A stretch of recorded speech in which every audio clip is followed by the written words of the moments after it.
Well, guys, Oscars 2026 is already off to a surprising haul. We got some snubs. We got some surprises that came in. I'm just going to go ahead and say one of the surprises right now. F1 was not on my list that I thought was finally going to get the recognition that it deserved, and it did. And look, nobody was expecting F1 when it came out. Sinners, F1, and Weapons were those movies that you heard about, you saw the trailers for, but you were like, I mean, maybe it could kind of be cool, possibly. This time, that is completely separate. All the movies that we thought were like maybes blew up way more than we thought they would. And now they're finally getting recognized by the Academy, and I'm super excited about that. Hello, everyone, and welcome back to another YouTube video. As always, I am Timothy Kennedy, and let's go over some of these 2026 Oscar nominations. Listen, compared to last year's Oscar nominations, I wasn't sure what was going to happen. I mean, listen, we have a lot of front runners, especially like Timothée Chalamet when it comes to Golden Globes and the Critics' Choice. Like, it feels like that's going to be that he is going to be the main winner for that. And especially for Sinners, you know, after what happened at the Golden Globes, you know, it kind of made a lot of us nervous to think, like, are they going to get nominated for things? Like, are they too going to get snubbed? Because they got nominated for a decent amount and lost a lot. And that could very well still happen. But the fact that Sinners was able to break Oscar history by getting 16 nominations. They were almost in every single category you can possibly see. And I can think the only bigger insult to them is giving them 16 nominations and them barely taking home anything. With 16 nominations, one could assume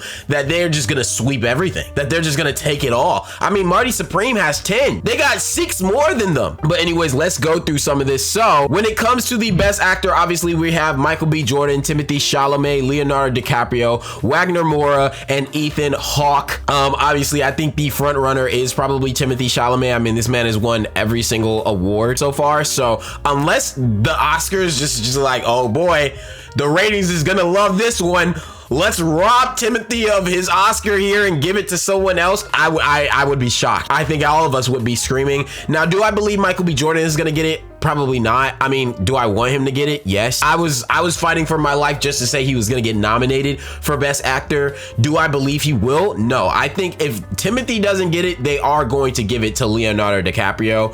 Like, to me, like, it just only makes sense. I know a lot of people would love Wagner Moura to be able to get it. Ethan Hawke is not even being mentioned. He's not even being mentioned to possibly get Best Actor, which is crazy to me. But I am hoping that Leonardo does get it. But if they would love to surprise me with a Michael B. Jordan, I would be screaming to the heavens about that. But I do believe Timothée Chalamet is going to get that. When it comes to Best Actresses, we have Emma Stone, Ross Byrne, I think that's how you say her name, I don't know, Jessie Buckley, Reinsve, I don't know how to say some of these names, I'm sorry, and Kate Hudson. I genuinely do believe that Emma Stone is going to take it. I mean, Emma Stone is literally our new age Meryl Streep. I think she's genuinely been nominated 16 times and she's like super young still.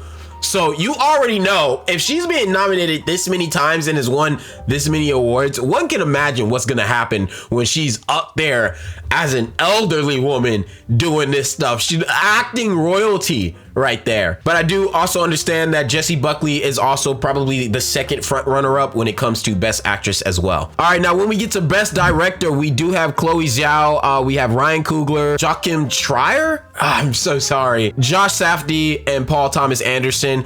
I really believe they are going to give it to Ryan Coogler. I really believe it. I know Chloe gave Ryan his flowers last time because I know she herself also really is happy for Ryan to even be up there. If I'm being quite honest with you, if it's either gonna go to Chloe, it's gonna go to Paul, or it's gonna go to Ryan, I'm rooting for Ryan.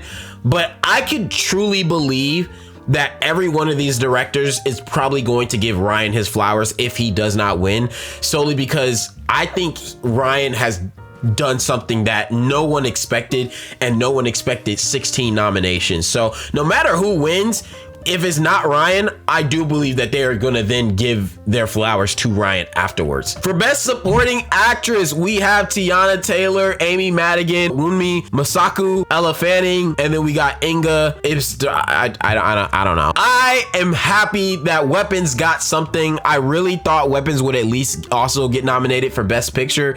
It did not. It didn't get anything besides Amy Madigan, and Amy Madigan killed it. Do I believe Amy Madigan is going to win?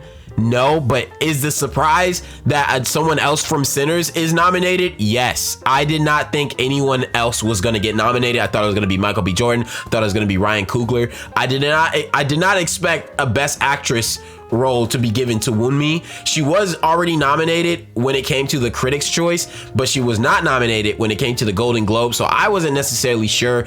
But listen, by all means, that's great. Now, in my opinion, I do believe Tiana Taylor is probably going to end up getting the Best Supporting Actress. I don't know. I feel like One Battle After Another, besides Marty Supreme and Sinners, is really up there. If I'm being honest, I think it's really like, I think all three of them are like on the same tier list when it comes to like the top movies that everybody's really enjoying. And I just think they like the power and the energy that Tiana Taylor is having when it comes to these award shows and all that. So I wouldn't be surprised if she did end up winning. But side note, I would think Ella Fanning would be somebody that would probably get that nomination as well. I would find it really hard for Amy Madigan to get this, but by all means, dude, if I can get 2 horror winners, I love that. I just want to also state, when it comes to the horror category, this is the greatest representation when it comes to not only just Black culture and, you know, Black arts, but it's also to horror. Okay, we are finally making a difference and forcing our ways into these nominations. Now, when it comes to Best Animated Feature, I'm a little upset. I was kind of hoping Demon Slayer was there. It's not, but you know, it's fine. 100% they're gonna give that to K-Pop Demon Hunters. Zootopia 2 killed it box office wise more than literally anything else, but I feel like when it just comes to cultural impact, they're definitely gonna give it to K-Pop Demon Hunters. Best International Film, I know Sentimental Value and The Secret Agent are the top 2 of this entire list. I don't know which one they're going to give it to. Something tells me it's going to be The Secret Agent over Sentimental Value,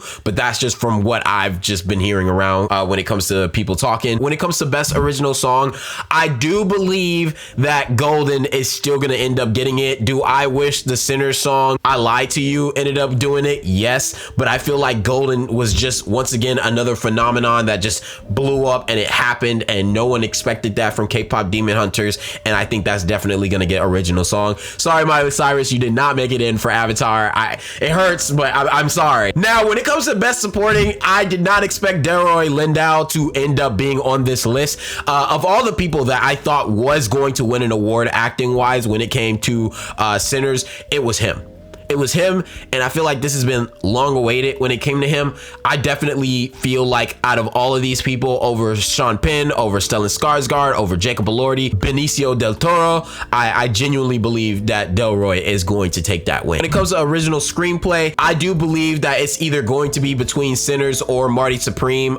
So far, the Marty Supreme things, I don't really believe that Marty Supreme is going to win those other categories. I think the main category that's going to find, if we're going to find out from Marty Supreme, is going to be if Timothée Chalamet is going to get the Best Actor and if Josh Safdie is going to get Best Director. Other than that, I don't necessarily know if I believe Marty Supreme is going to win that much stuff out elsewhere. And if I'm being honest, I don't think they care if they win elsewhere. I think they want those 2 things, Best Director and Best Actor. I don't even know. Obviously, they would love to get Best Picture, but I don't think, but I genuinely believe that it's either going to be One Battle After Another or Sinners. And with 16 nominations, something tells me it's going to be Sinners. Now, they got Best Original Score. Obviously, we got Begonia, Sinners, Frankenstein, Hamnet, One Battle After Another. We don't even need to talk about this. It's obviously going to be Sinners. Now, Best Adapted Screenplay, Sinners is not in this, but they do have Begonia, Train Dreams, Frankenstein, Hamnet, and One Battle After Another. That's definitely going to go to One Battle After Another. I feel like if it's not Sinners, it's going to go straight to One Battle After Another. Now, when it came to visual effects, I was not expecting that not a single superhero movie was going to get in. I feel like people took me talking about it on my shorts and a different take. I was talking about primarily that I'm just shocked that they didn't make it in for VFX wise or sound design wise or costuming wise when it came to Superman and the Fantastic Four or even Thunderbolts or Brave New World. None of those things got in at all. But you know what did get in?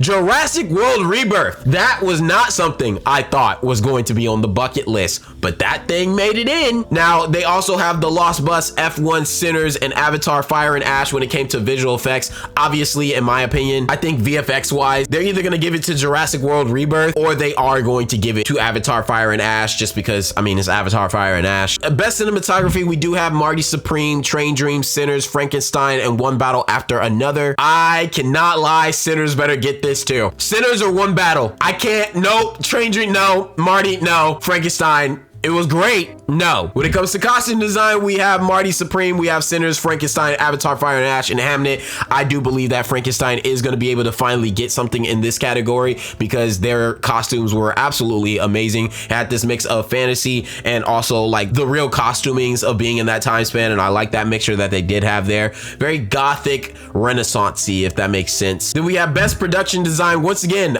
listen, Wicked surprised me. They did not get a single thing in here. They didn't even get to best production design. That's a little crazy to me. But Marty Supreme, Sinners, Frankenstein, Hamnet, and One Battle After Another. And I still believe that it's either going to go to Sinners or Frankenstein. I have a higher chance more so when it comes to Frankenstein in that way. And then best makeup, I'm only talking about this because Smashing Machine got something. And I don't think any of them expected that they would get into anything. But Smashing Machine got something, and I was impressed. The Ugly Stepsisters, Sinners, Frankenstein, and Coco.